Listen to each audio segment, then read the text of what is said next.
¿Sí? En las sierras eran forestales. Claro, sí, sí, principalmente hay incendios forestales en esa zona, así que los bomberos atienden principalmente ese tipo de cosas, obviamente también. Vocación, herencia, familiar. Vocación Vocación. es una zona de muchos incendios que uno, sobre todo en los meses de agosto a noviembre hasta que llegan las lluvias, todos los años y algunos años en particular se ven muchos incendios, en las sierras de San Luis, Sí. en las sierras de Córdoba también, entonces son cosas que le tocan a uno bastante de cerca y bueno, un excelente grupo humano y después bueno, me fui a estudiar a Río Cuarto y me fui alejando un poco. A veces, mira, nos quedamos de un minuto en esto. A veces ustedes tienen que prender fuego para cortar el avance del fuego, ¿no? Claro, eso se llama el contrafuego, de acuerdo a cómo viene el viento, vos lo que querés hacer en ese caso es sacarle el material combustible, porque el fuego avanza porque Si tiene donde encender, claro. Exactamente, si tiene que quemar. Entonces, Claro. si vos lo quemas antes, se lo cortás. Eso lo hace la gente que realmente sabe manejar el fuego y la zona y los vientos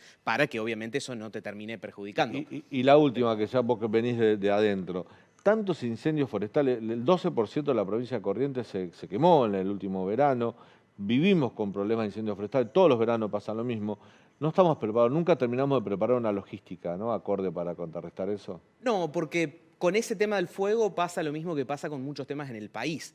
Todos ponemos la atención cuando está el problema y cuando se apagó el fuego nos olvidamos. Que es cuando se terminó de apagar el fuego, el momento de comprar equipamiento, aviones, preparar gente, etcétera, etcétera. Y después cuando viene nos volvió a agarrar desprevenidos. Lo mismo que con las inundaciones, los caminos rurales y muchísimas otras cosas. Cuando está el problema, todo el foco ahí, cuando desapareció, nadie se ocupa. David, ahí Lean mostraba este programa de precios, los productos, los precios cuidados, mostrar en negocio de cercanía. Es como yo es una receta que ya vi que nunca funcionó. No sé, a lo mejor vos tenés mejores expectativas. ¿Te parece que puede funcionar para controlar la inflación? No, para nada. Vos lo decías en la introducción, atacás la consecuencia en vez de la causa del problema. A lo sumo sirve como un gesto, ustedes también lo decían en términos de marketing, un gesto político de reacción. Bueno, hay un problema, realmente no tengo todas las herramientas o la decisión política para atacar la causa. Bueno, por lo menos digo que hago algo. Y quienes los han estudiado un poco más a los programas de controles de precios, terminan, el único punto positivo, digamos, que se le puede encontrar es que por lo menos sirven de referencias de precios. Una consecuencia clásica de la inflación es que se pierden las referencias de precio. El típico, ya no sé qué es caro y qué es barato. Entonces, estos programas que con algún producto que tenga un precio acordado, sirve como una referencia para identificar más fácilmente qué está caro y qué está barato. Eso podría ser una de las pocas cosas para las que realmente sirven estos programas, pero de ninguna manera no bajan ni un punto de la inflación. ¿Vos considerás qué proyección estás haciendo de inflación para este año y si la fuiste cambiando desde que empezó el año? Como decías vos en la introducción, empezamos pensando en una inflación del 55% porque veníamos de niveles del 3-4%. Ya cuando vimos los niveles cercanos al 5%, dijimos esto tiene un piso de 60% y este mes que ya la ciudad, el Instituto de Estadística de la Ciudad ya dio prácticamente 6 anualizados, es decir, si tenemos 6 durante 12 meses, es más de 100%, son los 3 dígitos que ustedes están diciendo. Entonces, acá es cuando empieza a preocupar un poco más, teniendo en cuenta que todavía no hemos tenido algunas cosas. Todavía no hemos tenido movimiento de las tarifas de los servicios públicos. Creo que en junio está... Sí, de gas tampoco. Está estipulado, sí. pero sí estipulado que en junio aumenta no sé cuánto. Sí, en junio. Todavía no se sabe No se cuándo. sabe, pero hay como un acuerdo que en junio tienen que aumentar. Gas, electricidad, transporte público, eso que, a ver, es necesario para poder reducir el déficit, para reducir los subsidios y tenés que actualizar las tarifas de alguna manera, porque además, ya con la inflación que se acumula nada más, se te va quedando vieja. Eso por un lado, tarifas y servicios públicos, combustibles, que ya venían atrasados antes de la disparada a nivel internacional, y el dólar, que tuvimos un gran atraso cambiario el año pasado, y todavía ningún mes de este año ha alcanzado la suba del tipo de cambio oficial al nivel de la inflación. Entonces tenés todavía 3 cosas que van a seguir presionando la inflación que todavía no han entrado en juego prácticamente, excepto combustibles, con 2 subas en lo que van del año. ¿Vos crees que el gobierno, no sé cómo ves al equipo económico, ¿no? Porque lo que decía Leandro recién es cierto, Martín Guzmán no habla de inflación, en general habla de acuerdo con el FMI, habla de la macroeconomía, pero yo creo que a Cristina lo que le preocupa son los ingresos, la inflación, ve que cada vez se deteriora más y lo ha dicho, y he hablado con gente que ha hablado con ella, que dice, así no tenemos chance de ganar ninguna elección, ¿no? Yo creo que es un poco una paradoja, porque Martín Guzmán sabe muy bien, y desde el comienzo sabía muy bien, que había que reducir el déficit, reducir la emisión monetaria. ¿Y quién no lo dejó hacer eso? No lo dejó la ala más dura del kirchnerismo.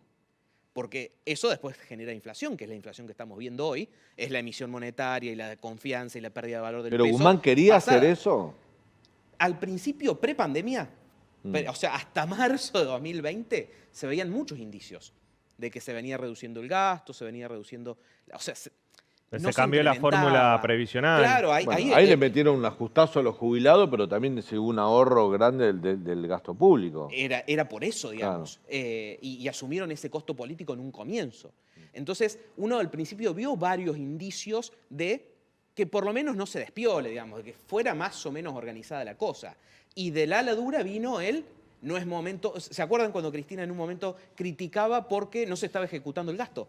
¿Se acuerdan? Y señaló a varios funcionarios que no funcionaban porque estaban ejecutando poco del gasto. Bueno, el ala dura pidió aprieten el acelerador del gasto. Cuando apretaron el acelerador del gasto y eso generó una disparada de la inflación, ahora, no, el ministro de Economía no habla de inflación. Entonces, por eso digo una paradoja. Los mismos que, no desconozco la interna, no soy politólogo, pero lo que entiendo por lo que sale es que los mismos que dijeron apretar el acelerador del gasto y la emisión son los que después le dicen no me estás haciendo nada contra la inflación. Pero vos tenés un problema acá de manta corta, como se dice esa metáfora del fútbol, ¿no? Que si descuidás la defensa, no podés, si cuidás la defensa no atacás, si descuidás el ataque, descuidás la defensa. Vos tenés un problema de pobreza grande, de ingresos bajos. El gobierno acaba de anunciar un bono de 6.000 pesos para los jubilados por única vez. Acaba de anunciar un incremento del 50% de la tarjeta alimentaria, lo necesitan las familias más carenciadas. Acaban de incrementar planes sociales, parte de la demanda que hubo de organizaciones sociales para que no marchen. Acaba de poner plata o está intentando poner plata en una especie de repro nuevo para algunos sectores medianos y pequeños empresarios. Y está adelantando las paritarias, sobre todo también del sector público. Cuando uno ve la realidad económica, dice, bueno, todo eso hace falta, le tenés que poner plata en el bolsillo a la gente. Ahora, esa plata sale de la emisión monetaria, no sale de otro lugar. Y esa emisión monetaria te va a llevar a otra inflación de 6, 7 puntos y a lo mejor, como decís vos, con 6 meses así llegamos a los 3 dígitos de inflación anualizada y ella es una hiperinflación. ¿Qué tenés que hacer? ¿Qué tiene que hacer el gobierno? Es que justamente vos lo acabas de decir. Acá el problema es que nadie quiere asumir el costo político de realmente atacar la inflación. Asumir el costo político es generar un plan económico más y ajustar sobre la gente. Pero es que... Porque si, digo, yo a un jubilado que cobra 30.000 pesos por mes y no le alcanza, le tirás un bono de 6.000 pesos, yo aplaudo, porque el pobre tipo lo necesita. Es que eso está perfecto. Lo que no está perfecto es que yo, que vivo enfrente de la 9 de julio, pague 800 pesos de luz, por ejemplo. Que el hueco grande del déficit hoy son los subsidios y que lo recibe la clase media. Porque los sectores más pobres de la población ni siquiera tienen gas de garrafa. O sea que me está subsidiando y que no tiene ningún tipo de subsidio y que la pagan realmente lo que vale. La garrafa social no existe o existe poco y la garrafa es cara. Ya no tengo ni idea cuánto vale, ni me animaría a decir cuál es el valor de una garrafa de 10. Igual está el problema que el presidente tampoco sabe cuánto vale el gas, porque hoy cuando firmó un acuerdo con el presidente Arce de Bolivia, se mandó un blooper ahí el presidente, ¿no? ¿Cómo fue? Sí, no, y aparte el precio del gas que vamos a importar, ¿no? El precio del gas de Bolivia es caro, es más caro que el del año pasado, desdoblaron el precio. Igualmente el gas del GNL es mucho más caro todavía que el gas que vamos a importar de Bolivia. Pero el presidente dijo no, porque estamos comprando gas a un precio y lo miró a Martín, al secretario de Energía, porque no sabía qué precio. Él estaba firmando no sabía qué precio estaban pagando. No sabía y tampoco lo querían decir desde el gobierno. Estuvimos consultando fuentes y tardaron en dar la información. ¿Dónde está la trampa que el gobierno no quiere quedar expuesto? Si vos importás más de 10 millones de BTU, creo, pagás casi el doble. Casi el doble, casi el exacto. doble de lo que pasa al Exacto. principio. Y eso es lo que el gobierno no quería que se sepa. Totalmente. Hablando de eso, del precio de la energía, el escenario internacional, la alta inflación en Estados Unidos, en países centrales, y la guerra en Ucrania que te sube el precio de la energía, ¿es como un viento que te reaviva las llamas de la inflación en Argentina o este incendio no necesita ningún viento, igual íbamos a este escenario? Hay reaviva, sobre todo por las necesidades de importación. Principalmente importamos el 30% del gasoil que consumimos, de ahí en parte viene el problema de abastecimiento que estamos viendo. Importamos gas de Bolivia más el GNL, no tenemos los dólares para pagarlo. Entonces, esos son principalmente las vías por las cuales nos afecta de manera negativa. Después tenemos otras cosas que afectan de manera positiva, como son los granos, que también han subido y que van a generar un ingreso extra de dólares este año, van a generar un ingreso extra de derechos de exportación al gobierno. Entonces, eso es el viento positivo, pero pega desde el punto de vista negativo por este lado, principalmente por la energía, por también muchas malas políticas del pasado. 36 dólares cuesta el millón de BTU de GNL importado, 18 el extra de Bolivia que estaban diciendo, cerca de 10 la base de Bolivia y 3,5 se le paga a los productores locales. Entonces, haber pagado durante mucho tiempo poco el gas hizo que hoy no tengamos gas, que no tengamos los gasoductos, para traerlo de Vaca Muerta, y hoy lo tengamos que importar y tengamos este problema. De lo contrario, hubiese pasado lo mismo que con los granos. Sería una oportunidad. Y David, vos tenés muy buena información del campo desde FADA. ¿Es cierto que en algunas zonas rurales se están quedando sin gasoil y eso está complicando la cosecha porque las máquinas cosechadoras utilizan gasoil? Sí, es totalmente cierto. Vos calculá que una máquina cosechadora gasta cerca de 10 litros por hectárea, o sea que para hacer 1000 hectáreas, tenemos 30 millones, gastás 10.000 litros de gasoil solo para levantar el grano, después los camiones, transportarlo.